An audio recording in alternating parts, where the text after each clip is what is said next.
معروف ترین آدمی که با زنش عکس گرفتی کی بوده؟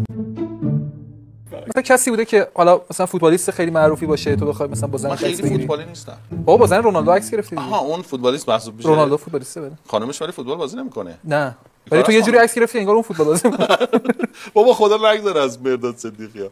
مرداد گفتش که بیا بریم اینو بگیریم بذاریم تو گروه بچه‌ها رو اذیت کنیم که بچه‌ها اذیتشون کنن. بعدم گرفتیم مرداد گفتم نذار ولش کن یا الکی او میاد بیرون صبح بعد گفت عکس اومد بیرون گفتم چجوری اومد گذاشته توی گروه 5 نفره. تو به زن رونالدو گفتی که رونالدو هر چی داره از تو داره. خدا از ابوطالب نگذره که نگفتی یعنی هم چیزی نه چرا باید برم به زن یارو بگم رونالدو هر چی داره از تو داره. خب چی بهش گفتی؟ یکم از اون لحظات برام بگو. دنبال چی هستی آقای قیاسی؟ دانه من علی چی گفتی بهش؟ هیچی. یه عکس بگیریم به یادگار. بله از کجا بود؟ از اینجا. تمام همین. چه جوری بود زن رونالدو؟